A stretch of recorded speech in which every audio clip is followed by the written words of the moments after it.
इस चीज को लेकर हाईकोर्ट सख्त हुआ और सरकार से पूछा, भाई क्यों नहीं आप चुनाव करा रहे हैं? तो उन्होंने कहा कि तो ओम प्रकाश राजभर का जो भी बयान आ रहा है वो वही आएगा जो सरकार कहेगी।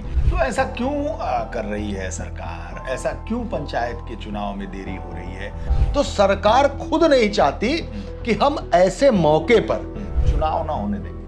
तो इसमें केवल भाजपा के विधायकों का दोष नहीं है। नहीं, कोर्ट भले सरकार से सवाल पूछ ले, लेकिन सभी विधायक, सभी नेता मजबूत स्तंभ है, कोई नहीं चाहता कि चुनाव हो। मुझे तो मतलब एक शक है।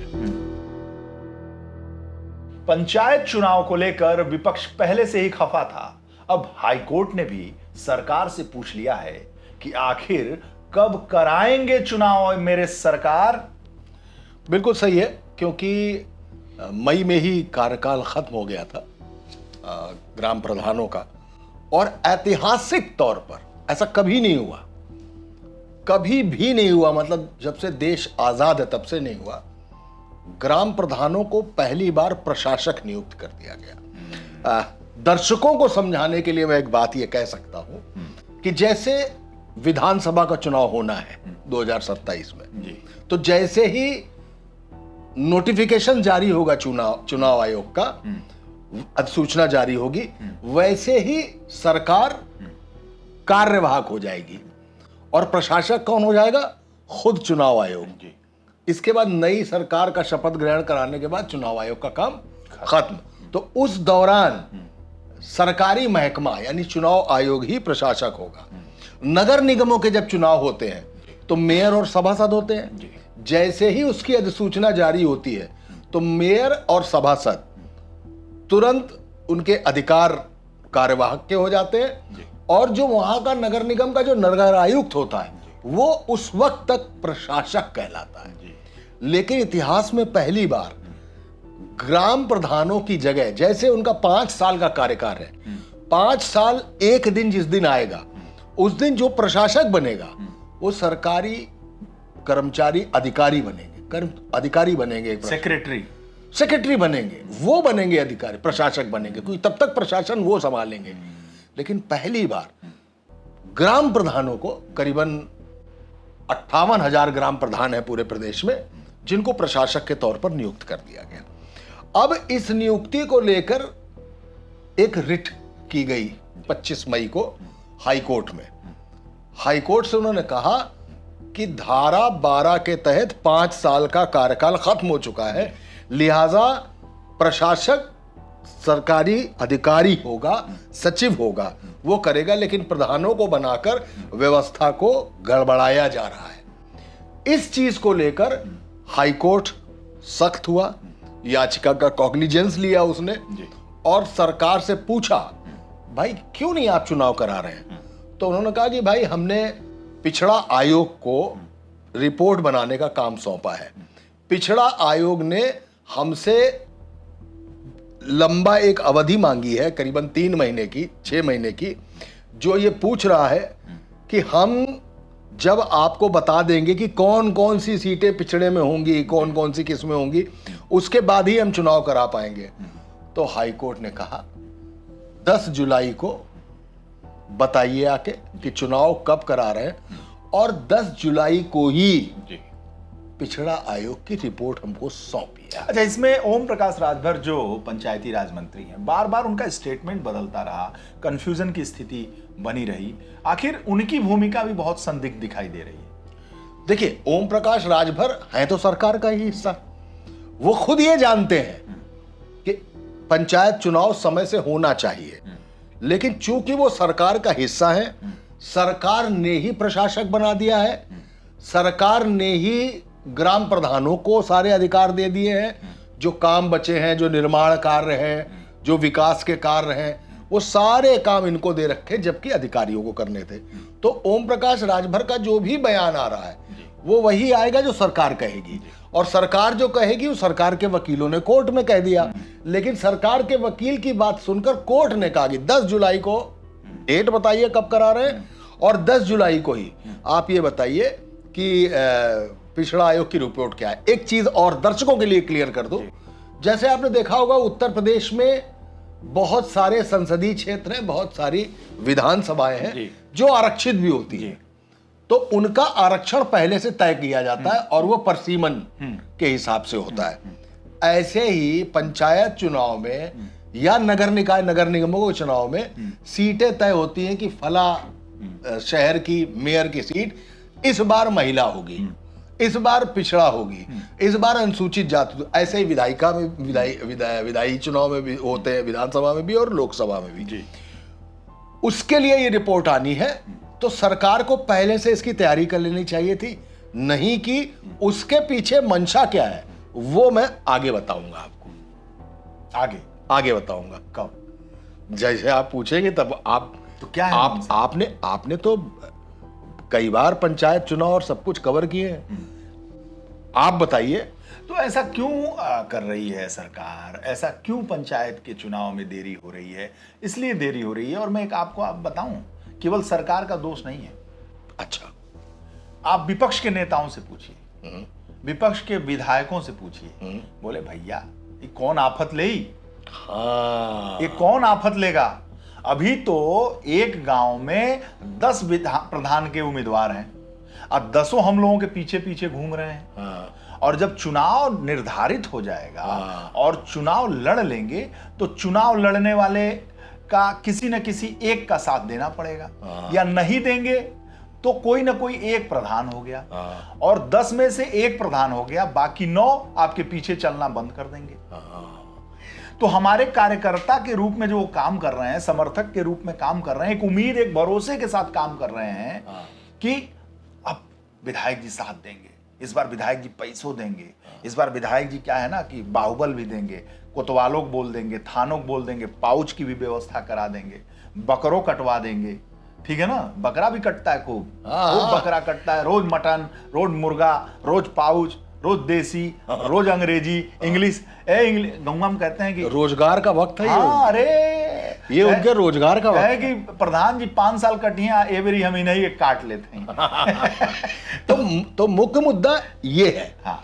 इसमें ये है कि जितने विधायक और सांसद हैं वो ये चाहते हैं कि भाई हमारा कहा हुआ जिसको हम चाहें वो बन जाए ग्राम सभा का सदस्य, वो बन जाए ग्राम प्रधान, त्रिस्तरीय है, वो बन जाए बीडीसी मेंबर, वो बन जाए ब्लॉक प्रमुख, और इसी तरीके से जिला पंचायत सदस्य और जिला पंचायत अध्यक्ष हो जाए। वो ये त्रिस्तरीय चुनाव हो जाना चाहिए।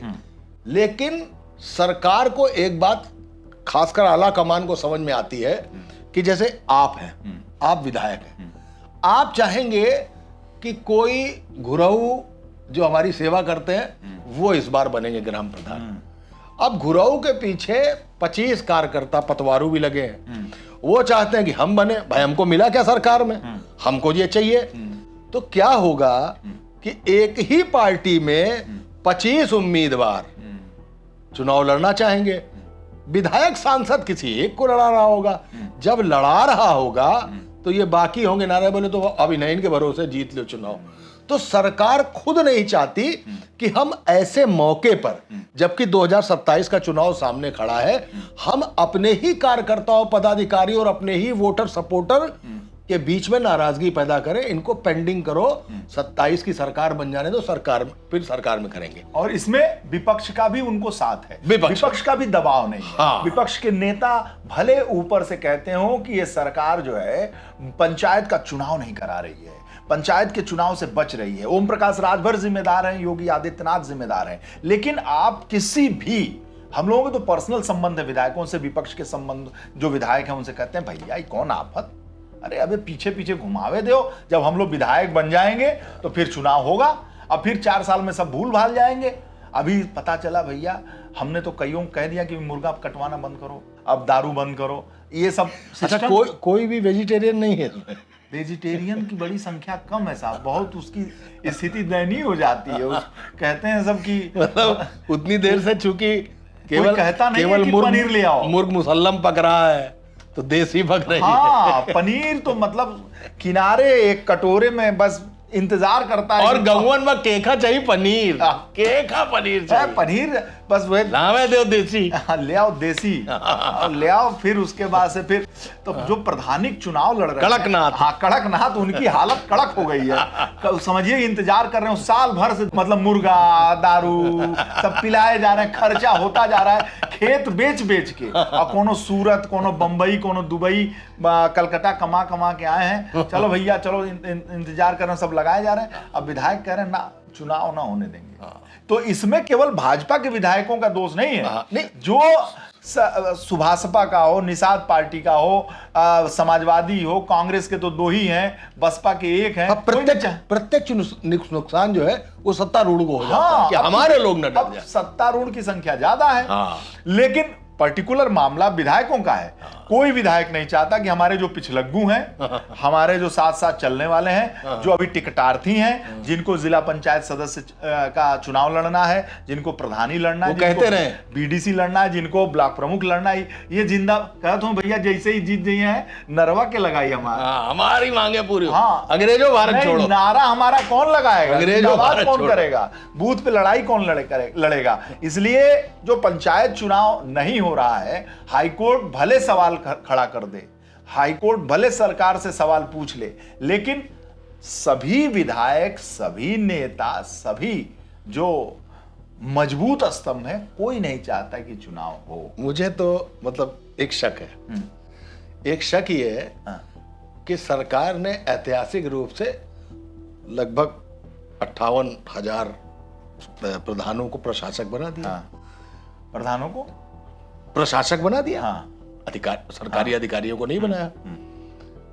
और उसके पीछे से एक खेमे के जरिए एक रिट भी करा दी गई, ताकि प्रशासक बने भी रहो और रिट जो उधर से फैसला हो उसका पालन किया जाए। ठीक है, एक खेमा सक्रिय है इसमें पूरा।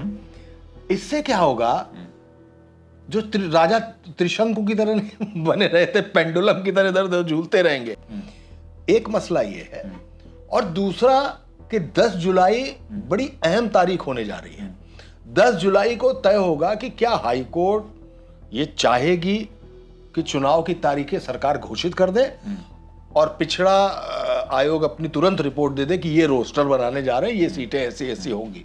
अगर ये कर दिया तो आप समझ लीजिए कि सरकार के लिए बड़ा क्या कहते हैं, सुनामी और बवंडर वाला मसला है।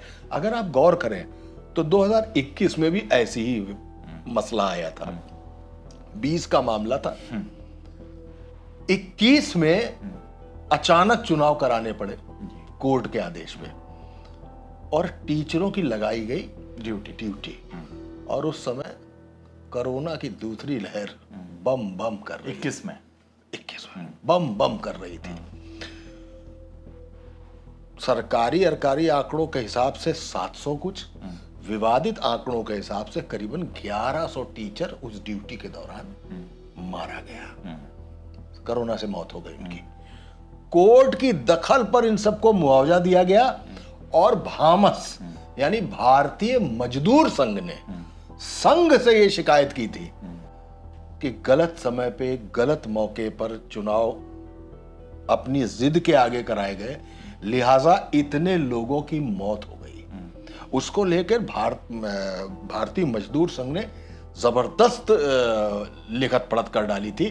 तब कोर्ट के जरिए इन सबको मुआवजे मिले जितने लोग बेचारे मारे गए थे। तो ये एक सरकारी शगल बन गया है। एक घटना आपको और बताता हूं कि हम तो कराएंगे, ये फैसला किसने लिया? मुलायम सिंह यादव ने। मुलायम सिंह यादव ने 2007 में, बिल्कुल एंड की बात थी, उनका चुनाव कराइए साहब, करा दीजिए, ग्राम सभा भी करा दीजिए, नगर पंचायत क्षेत्र पंचायत और ब्लॉक सब करा दीजिए। उनको रोका गया कि ना नेताजी, चुनाव बिल्कुल चौखट पे खड़ा है, हमारे ही कार्यकर्ता आपस में लड़ जाएंगे। बोले कुछ नहीं होगा जी, सारी सीटों पे जब हमारा कब्जा हो जाएगा तो यही लोग हमको चुनाव लड़ाएंगे। कौन? जो अध्यक्ष बनेगा, जो वार्ड सदस्य बनेगा, इसे हमको चुनाव लड़ाएंगे। बोले नहीं, जो नहीं आ पाएंगे, जो नहीं जीत पाएंगे, वो हमारे प्रत्याशी को लोकलाइट तौर पे हराएंगे। पर नेताजी नहीं माने, नहीं माने, और वो आफत मची कि फिर चढ़ गुंडन की छाती पे मोहर लगेगी हाथी पे, और मुलायम सिंह सत्ता में आते ही, मुलायम सिंह को सत्ता में आते ही मैं जेल भेज दूंगी। एक चुनाव, एक मायावती का ये बयान मुलायम सिंह को साफ कर दिया मायावती ने पूरे चुनावों में। और वो एकमात्र ऐसा चुनाव था जिस दौरान अपराध बढ़ गया था, जैसे निठारी कांड हो गया था, जैसे अतीक का जो इलाहाबाद कांड में मदरसा कांड हो गया था, और मेरठ में कविता कांड हुआ था। एक एसोसिएट प्रोफेसर थी कविता चौहान, कविता चौधरी का, वो 3 बड़े कांड हो गए थे। और अमिताभ बच्चन उस समय विज्ञापन में आते थे कि उत्तर प्रदेश में है दम, क्योंकि जुर्म यहाँ है कम। ये वो फैक्टर थे जिसमें ये पंचायत चुनाव इतनी बड़ी खड़मंडल की वजह बन गई समाजवादी पार्टी में कि सत्ता मायावती की आ गई, और मुलायम सिंह को उस फैसले पर हमेशा पछताना पड़ा। फिर मायावती हो या उसके बाद की जो भी सरकारें हो, इसका हमेशा ख्याल रखा गया, और फिर सरकार ख्याल रख रही है। वही वजह है कि नहीं चाहती है कि विद इन पार्टी ही गृह युद्ध शुरू हो जाए। ठीक है भाई, हम बनेंगे, वीरेश जी नाराज होंगे, वीरेश जी बनेंगे, हम नाराज होंगे। ठीक बात। और हम एक आदमी की क्षमता कम से कम 100 लोग मानते हैं, और 100 लोग का मतलब 100 परिवार है, और 100 परिवार को अगर आप 2 यूनिट 3 यूनिट भी जोड़ते तो एक बड़ा वोटर वर्ग तैयार होता है। ये वजह है कि पंचायत चुनाव यहां फंसा हुआ है। सरकार नहीं चाहती है, लेकिन एक बात बिल्कुल पक्की है, इस मामले को लेकर सब परेशान है। मैं विपक्ष की बात कर रहा हूं कि आपने जो नजीर पेश की है प्रधान को प्रशासक बनाकर, बोले इसका मतलब तो यह हो गया कि कल को जब सरकार का कार्यकाल खत्म हो तो किसी एक मुख्यमंत्री को प्रशासक बना दीजिए आप, किसी केंद्र सरकार का कार्यकाल खत्म हो तो प्रधानमंत्री को आप प्रशासक बना दीजिए, और कब तक? अनिश्चित काल तक, जब तक चुनाव नहीं होंगे तब तक अनिश्चित काल तक। और वो अनिश्चित काल कब तक चलेगा, इसको लेकर विपक्ष के माथे पर चिंता है। उसको ये लग रहा है ये बहुत गड़बड़ कदम है, और लीगली समझ में आता है कि हां ऐसा नहीं होना चाहिए था। तो 10 जुलाई गंभीर तारीख है। सरकार की क्या तैयारी है, सरकार का क्या है, और किस तरीके से सरकार और कोर्ट के बीच ये मामला ऐसे पेंडुलम बनेगा, और इनका प्रशासकों का क्या होगा, ग्राम प्रधानों का क्या होगा। हो सकता है कि इस पूरी याचिका को लेकर प्रधानों की प्रशासकी पर कोई निर्णय आ जाए, या हो सकता है कोर्ट कह दे कि नहीं आप अगले 2 महीने के अंदर चुनाव कराइए, 3 महीने के अंदर चुनाव कराइए। लेकिन ये चुनाव जब भी होगा चला चली की बेला पे होगा। मेरे हिसाब से मेरा आकलन कहता है कि जनवरी एंड से लेके फरवरी बिगिनिंग तक चुनाव हो जाएंगे विधानसभा के। और 2-3 उदाहरण मैं ऐसे देख चुका हूं कि बोर्ड की परीक्षाओं का आयोग ने ध्यान नहीं दिया है। उनका कि नहीं, बोर्ड की परीक्षाएं चलती रहेंगी, हो जाएंगी या बाद में होंगी, हम चुनाव पहले करा लेंगे। तो मुझे लगता है 10 तारीख बहुत ही अहम तारीख है। ये है पंचायत चुनाव, ये पंचायत चुनाव है, और इसको लेकर बड़ी पंचायत है, इसको लेकर बड़ी पंचायत है, और ये पंचायत सुलझनी चाहिए। और हम लोग शायद एक देख पाएंगे, अगर तारीख तय हो गई तो हम देखेंगे कि भाजपा क्या नतीजे लाती है, सपा क्या नतीजे लाती है, और कौन कौन अपनी खोपड़ी पीटता है कि अरे काहे तारीख घोषित करती है।